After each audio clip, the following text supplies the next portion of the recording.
This is a kinematics example problem from the College Physics Problems and Exercises. In this problem, we have a powerful motorcycle that can accelerate from rest up to 26.8 meters for every second in only 3.90 seconds. We need to figure out its average acceleration and how far it travels during that time. Whenever we are solving a problem in physics, we want to first of all evaluate the situation. So what I like to do is I like to draw a sketch of the problem just so that I have an idea of that physical situation. So I'm going to draw a little sketch here. And some of you are much more artistic than I am, but I've just got a motorcycle. So a motorcycle's got two wheels. We've got some kind of spot where the passenger can ride, and there's my handlebars. So here it doesn't have to be pretty, but it gives you an idea of what's happening. It's going to travel some distance. And so we know at the end it's going some vroom vroom fast speed. We also know that it starts at rest. So at rest. There we go. So that's just our little physical situation. Now what we're going to do is we're going to record some of our known values. So our first known value is that starting velocity, and it says it's starting at rest, so that would give us a value of 0 meters for every second, since it is velocity. Now we also know that it's going to reach at some point 26.8 meters for every second, and that time that it's going to take is only going to be 3.90 seconds. So those are the known quantities that I have, and then we are also going to write down our, I forgot to write unknowns here, so I'll put un up top. So our unknowns here, we need to figure out what our acceleration is. We also need to know a distance. So those are our kinematics variables. We like to use those variables just because they are consistent with our equations. So right now, we've identified our situation, our knowns, and our unknowns. And now what we want to do is we want to use some of our equations. And since we're studying kinematics and you've only learned 2 equations, we're going to apply those equations here. So I'm going to abbreviate equations. It's a little bit faster there. So our first equation for kinematics is v sub x, so our velocity at some position is going to be our initial velocity plus the acceleration in that direction times our time. Our other equation relates that position. So we're going to say x naught plus v naught x times t plus 1/2 a t squared. So that'll give us our value there for our position. So now that we have our physical situation, our knowns, our unknowns, and our equations, we want to select an equation that will allow us to solve for unknowns.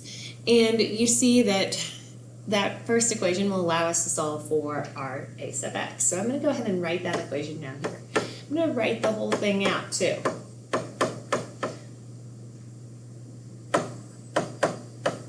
There we go. So one little trick I like to use is anytime I have a 0 value in my knowns, I'm going to take that variable and I'm going to cross that out and set it to 0 because that's not going to be relevant for this particular situation. Now I'm going to take my remaining variables and I'm going to solve for the one that I want. So in this case, a sub x. So we see that we have v sub x over t is going to be equal to our acceleration in the x direction. Now what we'll do is we'll substitute in those values. So we've got 26.8 meters for every second, and it's always a good idea to include the units because the units will help you identify if you've set this problem up correctly. So here we've got meters for every second over seconds, or our units there would be meters per second squared. And so that would be our acceleration there in the x direction.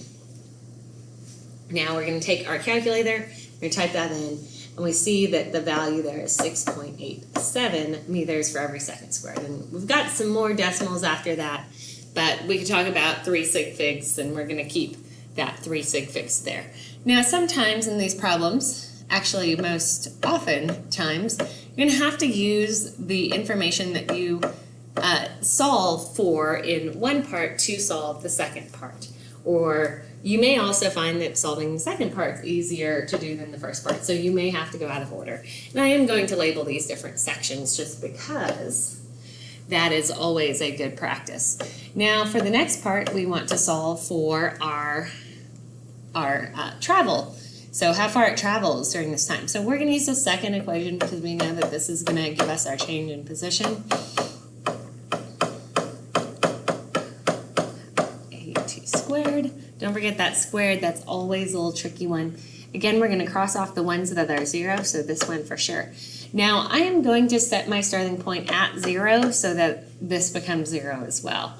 This tells me that my the distance that it travels, or how far it travels, is going to be 1/2 a sub x t squared, and I forgot the little sub x there. I should point out that that x just tells us that this acceleration is in the same plane as our velocity. So it could be positive or negative depending on if it's going the opposite direction. But that is important, especially when we continue on and look at two-dimensional things. So again, I'm going to substitute my numbers in here. Now, one thing I should point out is that sometimes those numbers, even though we like to get the right number, on the AP exam, they are absolutely, it is not, they don't take a lot of this calculation part into the actual scoring of the exam, but a lot of people like that correct number at the end, making sure that you're correctly setting this up. So when I type these numbers in, I end up with a value of 52.2 meters for that. And I should point out that when you square that seconds there, that cancels with the meters for every second there. So here we have a final value, which is consistent. Our units cancel and work out just right here, so that how far it traveled is in meters. So that is a method of examining a kinematics problem and coming up with a solution. You should, at a minimum, before you ask me a question, have those 4 boxes along the top. If you get stuck with the plugging it in and solving, that's something I can absolutely help you with. But before I'll help you, you need to have identified the situation, described the situation, identified those knowns, the unknowns, and a couple of possible equations that you would use to solve this.